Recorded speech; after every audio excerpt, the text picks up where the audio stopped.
আসসালামু আলাইকুম রহমতুল্লাহ। প্রিয় দর্শক, ইয়াজাল জালালি ওয়াল ইকরাম পরে পানির মাঝে ফু দিলে কি হয়? হ্যাঁ প্রিয় দর্শক, 3 দিনের সমাধান, যত কঠিন হোক না কেন 3 দিনের মাঝেই সমাধান হয়ে যাবে। হ্যাঁ প্রিয় দর্শক, কিভাবে আমলটি করবেন, কখন করবেন, বিস্তারিতভাবে আমি এই ভিডিওর মাঝে আলোচনা করব। তবে ভিডিওটি শুরু করার আগে আপনাদের কাছে ছোট্ট একটা রিকোয়েস্ট, যারা আমার চ্যানেলের মধ্যে নতুন আছেন অবশ্যই চ্যানেলটি সাবস্ক্রাইব করে পাশে থাকা বেল আইকনটি বাজিয়ে দেবেন। প্রিয় দর্শক, কি বলছি? ইয়া যাল জালালি ওয়াল ইকরাম, এটি পড়ে আপনি পানির উপর ফু দিয়ে সেই পানি যদি আপনি পান করেন তাহলে কি হবে? প্রিয় দর্শক, শুধু 3 দিনেই সমাধান হয়ে যাবে। 3 দিন এই আমলটি করবেন, 3 দিনে কি হয়ে যাবে? সমাধান হয়ে যাবে। প্রিয় দর্শক, আমলটি আপনি কিভাবে করবেন আসুন আমরা জেনে নিই। সর্বপ্রথম আপনাকে 1 গ্লাস পানি সংগ্রহ করে নিতে হবে। এরপর আপনি আমলটি করবেন। পানি সংগ্রহ করে নিয়ে আপনি একটি জায়নামাজের মধ্যে বসে যাবেন।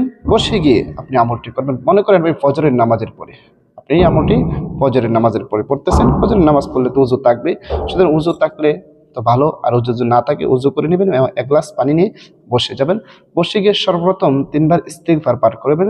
আস্তাগফিরুল্লাহ রাব্বি মিন কুল্লি যামবি ওয়া আতুবু ইলাইহি, লা হাওলা ওয়ালা কুওয়াতা ইল্লা বিল্লাহি আলিয়্যিল আযীম।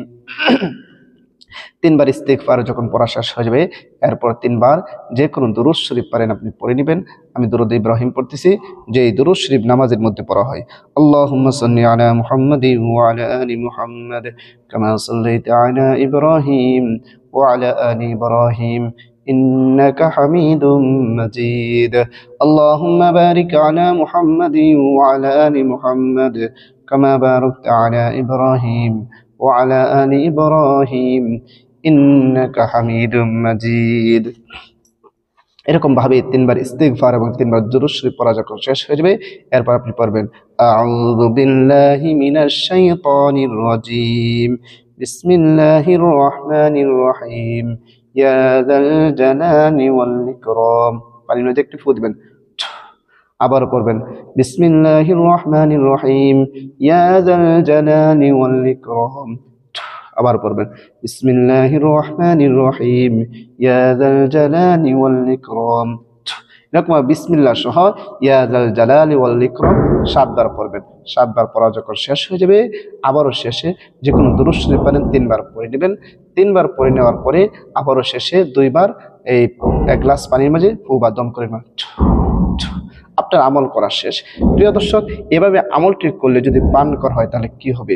প্রিয় দর্শক, অনেক কঠিন রোগী, যে রোগী সবসময় অসুস্থ থাকে, তার অসুস্থতা কোনোভাবে শেষ হচ্ছে না, ওই রোগীকে এভাবে আমল করে প্রতিদিন সকাল সন্ধ্যা পানি পান করাবেন।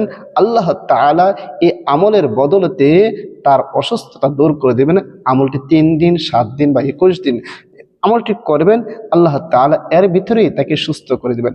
খুবই পাওয়ারফুল, ক্ষমতা সম্পন্ন এই আমল। প্রিয় দর্শক, ভিডিওটি অবশ্যই দেখার পর আপনি নিজে আমল করবেন। ঘরের মাঝে কার কি অসুস্থ বলা যায় না, আপনি আমলটি করে ঘরের সবাইকে এই পানিগুলো পান করেন, উপকার হবে অনেক। আল্লাহর উপর পূর্ণ আস্থা রেখে আমলটি করবেন, আর ভিডিওটা বেশি করে শেয়ার করে দেবেন। সবাইকে অসংখ্য ধন্যবাদ ভিডিওটি দেখার জন্য। আসসালামু আলাইকুম ওয়া রাহমাতুল্লাহ।